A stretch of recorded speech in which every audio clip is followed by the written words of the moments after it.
Buenos días, capital humano. ¿Cómo están? Qué gusto verlos.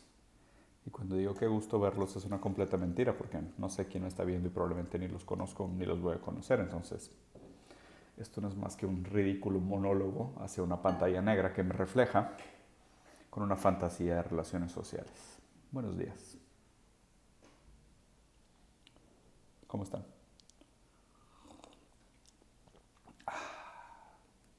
Café para tolerar la miseria de la realidad.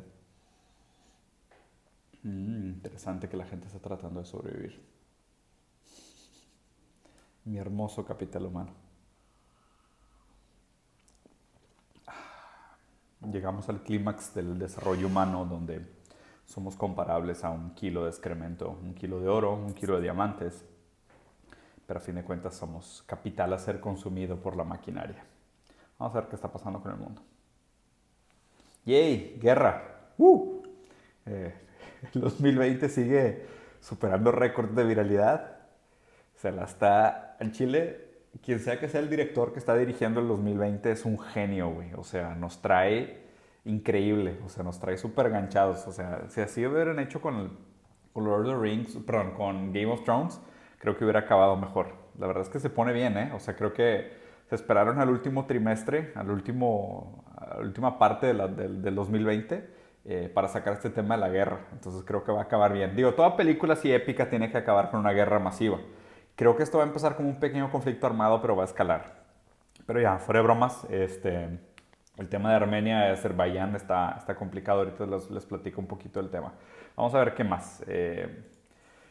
Una noticia un poco descorazonante, por si no fuera normal. La verdad es que ver las noticias tiene ese matiz, ¿no? Pero hay un problema grave de pobreza infantil, sobre todo en la Unión Europea. Y acuérdense que estamos súper orgullosos porque todas las buenas decisiones monetarias que hemos tomado los últimos 100 años, que nos llegaron a este momento donde puedes pedir dildos y te los entregan por drone en Amazon, y Jeff Bezos es la persona responsable de eso por ser el hombre más rico del mundo, se logró pues con algunos pequeños costos, pero con muchos beneficios. O sea, este gran desarrollo del mercado, pensamiento brillante de gente como Hayek y von Mises, sacó a cientos de millones de personas de la línea de pobreza. O sea, si no fuera el capitalismo, cientos de millones de personas ganarían menos de 1.9 dólares al día. El problema es que el mundo tiene más gente pasando hambre que pobres. Les doy un segundo para que dejen que esta información penetre a su masa cefálica y permee a su conciencia. Hay más gente en el mundo que no es considerada pobre por el capitalismo. No, perdón. Sí, hay más gente pasando hambre en el mundo que gente que no es considerado pobre por el capitalismo. Qué chistoso, ¿no? O sea, ya no eres pobre porque ya ganas 1.9 dólares al día, pero sigues muriéndote de hambre. Esto es interesante. Voy a tratar de grabar el live a ver si no se borra como ayer. Y obviamente es aún peor cuando estás hablando de pobreza infantil, porque, o sea, estos niños ni siquiera pueden trabajar. O sea, más bien aquí la propuesta moral sería, pues regresemos el trabajo infantil, porque así los niños pueden trabajar desde que nacen y ya se pueden hacer cargo de sus propias cuentas y pueden ser responsables, individuos que gocen de su libertad de trabajar y conseguir su propio dinero a través de su propio mérito.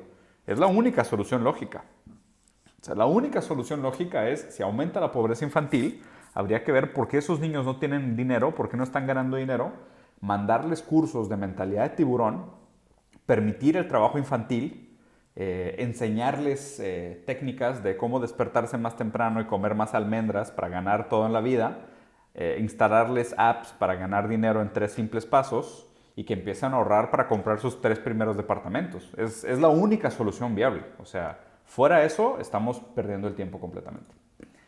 Eh, en RT, digo, también voy a revisar, de hecho creo que son una noticia, la verdad es que me pareció bastante X el speech que está teniendo RT en este momento, pero este sí me gustó. Elon Musk se está peleando con Bill Gates en que supuestamente pues él no se va a poner la vacuna, ¿no? Él no cree en las vacunas. En otra noticia dijo que no estaba seguro todavía si iba a votar por Trump. Claro que va a votar por Trump porque pues, Trump no paga impuestos y este güey odia los impuestos y cree que los impuestos son un robo.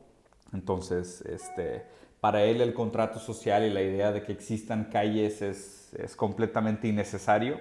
Realmente lo que él necesita son más subsidios para llevar a su hija, que tiene un nombre impronunciable, a Marte y empezar una colonia de superhombres en Marte. Entonces definitivamente va a votar por Trump, pero aquí lo interesante es que además no creen las vacunas. Ya subió de nivel el buen Elon Musk.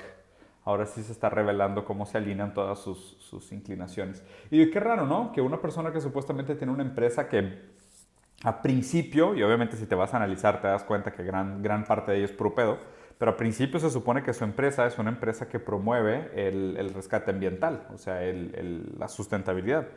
Pero en lugar de promover y votar por el partido que va a regresar a Estados Unidos al Acuerdo de París y realmente pelear por un mundo sustentable, Elon Musk probablemente no se va a poner la vacuna, está en contra y va a votar por Trump porque pues, Trump no paga impuestos y da subsidios y eso es lo que realmente le gusta.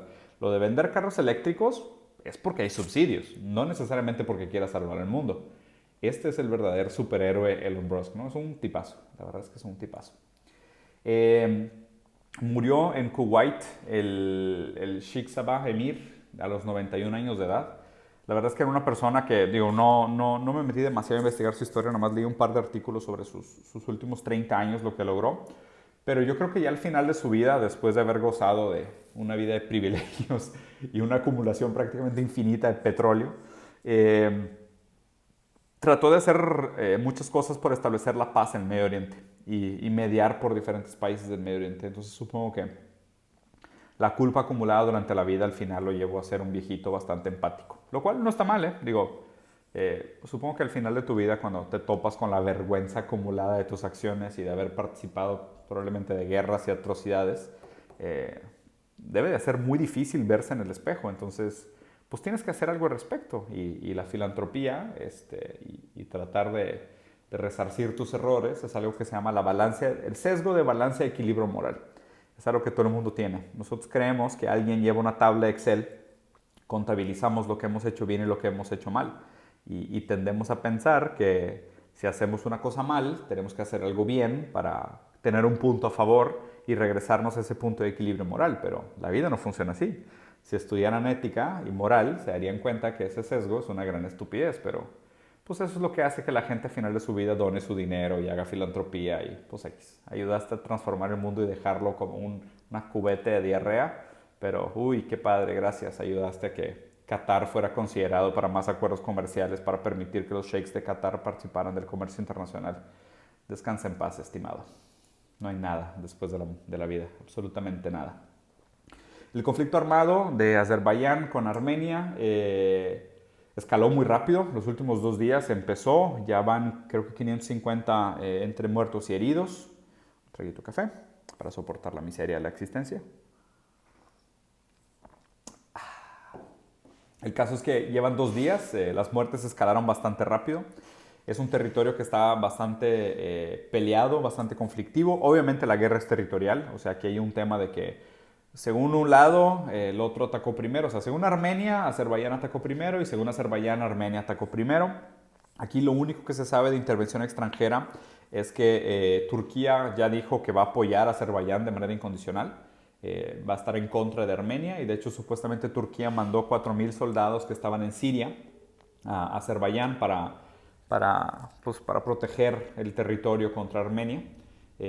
Todos los demás países del mundo, creo que menos Estados Unidos, Estados Unidos también se pronunció ayer en la noche, que pedían un cese de fuego y conversaciones, ¿no? Pero habrá que ver cómo se desarrolla esta noticia. O sea, creo que como siempre, ¿no? Hay intereses por detrás. O sea, no es como que un soldado en la mañana se despierta con ganas de dispararle a su vecino en la cabeza con un tanque, sino que pues, tiene que haber un interés por detrás y la verdad es que el dinero es el interés, es el motivador con adaptador universal y solo se requiere, pues, no sé, intenciones de pasar una línea de gas natural o acceso a los mares del Adriático. Hay muchas cosas en esta región que siempre han sido muy conflictivas y han estado peleadas por los poderes hegemónicos desde hace siglos. Entonces, no es nada nuevo, ¿no? El imperialismo sigue teniendo sus sombras drásticas y pues X. La gente que está en medio de todo eso es la que acaba pagando el costo. Yo cada vez que veo una noticia de estas me acuerdo de la historia esta que leí bueno, se los voy a contar, bueno, se los cuento una vez. Cuando Inglaterra empezó a hacer comercio con India, querían vender telas en India, pero el problema es que las telas de India eran de mejor calidad y además las mujeres hindús tenían demasiado talento y tejían demasiado rápido. Y aún las maquinarias inglesas no tenían la capacidad productiva ni la calidad para competir contra las sedas y las telas finas de India. Entonces, pues para competir, pues para permitir que continuara el crecimiento económico de Inglaterra, de donde vienen muchos pensadores terribles de la historia, hizo lo único que pues, podía hacerse. Le cortaron los dedos a las mujeres hindús para que así no pudieran competir contra el mercado inglés. Y ese es el espíritu del libre mercado. And the weak will suffer what they must. Y los débiles sufrirán lo que tengan que sufrir. Esta noticia se las platiqué. En Wall Street Journal hay un par de cositas interesantes también que voy a hablar. La primera es esta. Los demócratas están pasando otro paquete de estímulos de 2.2 trillones de dólares para el rescate del coronavirus, con un fondo de apoyo de $600 semanales para la gente desempleada. O sea, lo que me da pánico de estas cosas es que ellos saben que el problema es la demanda agregada. O sea, ellos saben que el problema es que la gente no va a tener dinero para gastar. Y no tiene absolutamente ningún sentido este estúpido mercado de crecimiento infinito que siempre tiene que estar en expansión, siempre tiene que producir más, siempre tiene que estar destruyendo la naturaleza para fondear el capital y la promesa de deuda futuro. Y toda esa producción, el problema es que se tiene que comprar y además a valores inflados, porque las empresas se ponen metas de crecimiento absurdas para dar el shareholder value y el problema es de que los sueldos no crecen.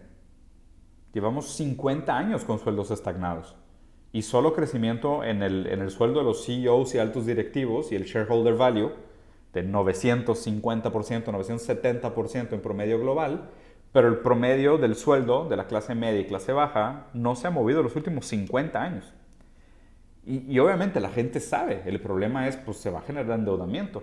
Y aquí no entiendo cómo funciona el mundo, o sea, ¿por qué permitimos que los bancos continúen haciendo esto?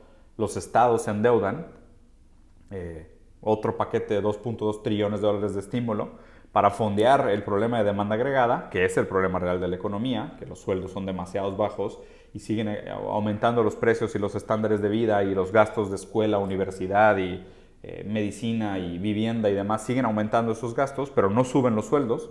Entonces la gente la única opción que tiene es endeudarse o morirse de hambre. Esa es la libertad que te ofrece el mercado. Y el problema es que se endeuda el Estado y después ¿qué pasa con la deuda del Estado? Tú pagas los intereses de las deudas de los estados con 50% de tus impuestos. Aparte, 50% de lo que pagas como impuestos es para refinanciar las deudas de los estados. Entonces, a grandes rasgos, los grandes bancos se meten toda la lana de los intereses, siguen prestando dinero, siguen haciendo grandes especulaciones, fondean el gran capital. Cuando les va bien, se mega maman y se meten todo el dinero del mundo. Y cuando no va bien, le dicen al Estado, rescátame, porque si no me rescatas, no va a haber dinero para prestar y la gente no va a poder sacar sus fondos de mis cuentas. Otra cosa interesante que pasó es que en la primera mitad del año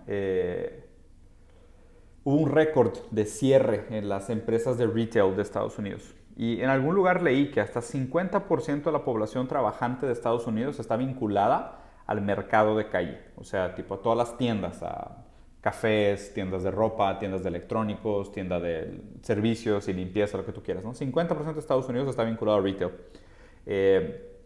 ¿Por qué cerró tanto retail durante este tiempo?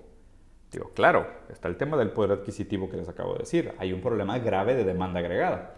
Y lo otro es, ¿qué empresa ganó casi 200 billones de dólares el primer semestre de este año? Que pudiera estar en conflicto directo con el mercado de calle. Ah, claro, Amazon. Pero a los economistas les encanta decir que la economía no es un juego de suma cero. Entonces, no, si creció Amazon, no necesariamente es porque cerraron todas esas tiendas de la calle. Digo, cualquiera de ustedes que trabaja con comercio, díganme si no se ven afectados por el monopolio de Amazon. O sea, es completamente absurdo, ¿no? Entonces, aquí está el costo del crecimiento de Bezos. Es toda esta gente que tenía un sueldo, que ganaba dinero vendiendo cosas, ya sea que fabricaban ellos o pasaban de un tercero, ahora lo acumula Bezos. Y aparte, la gente que trabaja para él gana menos del sueldo mínimo, se hace pipí en los pantalones porque no puede ir al baño a tomarse breaks para respirar, pero Bezos tiene la mayor fortuna del mundo y va para el trillón. Pero no se preocupen, Bezos va a poner una escuela para niños pobres en, creo que Oklahoma, y va a dar creo que 100 becas, entonces todo está bien. Todo está bien, Bezos va a poner una escuela y va a dar 100 becas. Es un tipazo, al chile ojalá y se vaya al cielo. New York Times, también otras 2, 3 noticias interesantes, pero la neta la única que vale la pena revisar es esta. Digo, no sé si la habían visto. Ah, bueno, ¿me quieres cobrar? Pues fuck you New York Times, no lo voy a revisar. ¿Qué es esta, no? Lo que revela el hecho de que Trump solo pagó $750 de impuestos el año pasado y pagó 0 de impuestos 10 de los últimos 15 años, ¿ok? ¿Se acuerdan lo que les había comentado? ¿Cómo funciona la renegociación de las deudas estatales? O sea, a fin de cuentas, el Estado se endeuda para fomentar la demanda agregada. Esa deuda se la debes a bancos internacionales y a fondos monetarios. Y después, los intereses de esa deuda se pagan con los impuestos de la gente. Mira, y alguien no paga impuestos. ¿Como quién? Como Trump. Como Jeff Bezos. Como Elon Musk. Como toda la gente que se cree muy inteligente haciendo estrategias financieras y vendiendo y comprando. La gente que no paga impuestos y la clase media, la clase baja, que lleva 50 años con los sueldos estagnados, es la que tiene que cargar los intereses de la deuda del Estado. Ese es el problema. O sea, deberíamos de poner evasión fiscal como terrorismo y estrategias fiscales como terrorismo. Ese es el problema. Pero ¿saben lo difícil que es tener una conversación con la gente y explicarles esto? Piénsenlo así, o sea, en serio les recomiendo que vayan a leer sobre el contrato social de Rousseau, o sea, de cómo funciona la civilización, o sea, por qué estamos de acuerdo en compartir una ciudad. Y dices, pues yo para qué pago impuestos, pues usas una calle, hay luz en tu calle, porque hay policía, te sientes seguro de salir a la calle. Si se incendia tu casa, van los bomberos, ¿no? Hay toda una infraestructura alrededor de ti que permite el mínimo funcionamiento de la sociedad. En el momento que ese mínimo funcionamiento deja de existir, no puede existir un mercado tampoco. O sea, si viviéramos en la barbarie, pues probablemente es de que, oye, ese güey tiene algo que yo quiero, pues déjame agarro una piedra con el martillo, voy y lo agarro a batazos hasta quitárselo. Porque la naturaleza humana es horrible y el hombre es pura competencia, según los brillantes economistas. Entonces, si no existiera un Estado regulador, pues habría caos, ¿no? Obviamente, los brillantes economistas lo que proponen es que el Estado sea mínimo y que el Estado solo sea responsable del cumplimiento de los contratos. O sea, básicamente el rol del Estado sería decir, si debes dinero, tienes que pagar el dinero que debes, si no vas a la cárcel o te mato. O sea, esa es la visión utópica de un libertario que dice que realmente el rol del Estado es solo asegurarse el cumplimiento de los contratos. Y todo lo demás son contratos de mutuo beneficio entre dos individuos. Porque supuestamente el ser humano muy inteligente jamás haría un trato en el que pierde o en el que siente que no sale beneficiado. Y además, pues la propia moral de los consumidores nos ayudaría a filtrar cuáles son las empresas que queremos apoyar o no queremos apoyar. Porque, pues a ver, si no estás de acuerdo con Bezos, pues no compres nada de él. ¿Y qué pasa cuando prácticamente solo puedes comprar de él? Porque hay una pandemia y no puedes salir. Y hay algunas cosas que pues son inviables comprarlas a otro precio a menos de que las compres de él. Qué interesante, ¿no? Yo he estado mucho tiempo leyendo a von Mises, a Hayek, a Beckett, a los fundadores de esta escuela de pensamiento libertario, ¿no? Y por más que sí tengan algunas nociones interesantes y sí entiendo el por qué el mercado es importante para el progreso y para el desarrollo, dejarlo al arbitrio es lo que nos lleva a este momento tan catastrófico. Y es lo que a grandes rasgos causa tanto problema, tanto conflicto, tanta violencia, tanto malestar humano en la sociedad. Entonces es urgente que encontremos una manera de regular mucho más el mercado. Y definitivamente tiene que estar vinculado a una castración voraz de la gente que ve el dinero como un fin en sí mismo a costa humana. O sea, si tus modelos de negocio son depredatorios de la vida de otras personas, tiene que haber una castración voraz, pero voraz, o sea, implacable de cómo funciona, porque el ser humano no puede ser reducido a capital humano, porque pues, eso sí implicaría que vamos a valer más muertos que vivos y pues ahí la historia ya no nos compete, le compete a la maquinaria. Pero bueno, los dejo por aquí, espero tengan un bonito martes y nos vemos más tarde. Más tarde voy a estar haciendo un live revisando el último informe del gobierno que nos invitaron a ver y me parece importante, estoy de acuerdo con la moción, por eso acepté participar. Creo que es nuestra responsabilidad estar más informados sobre lo que está pasando en la política y en la economía. Hay que saber usar los términos, hay que tratar de educarnos cada vez más y tener conversaciones más educadas sobre diferentes asuntos. Entonces voy a tratar de hacer mi parte cívica y involucrarme un poco más en lo que está sucediendo para ver qué rol debería jugar. Pero bueno, nos vemos. Adiós.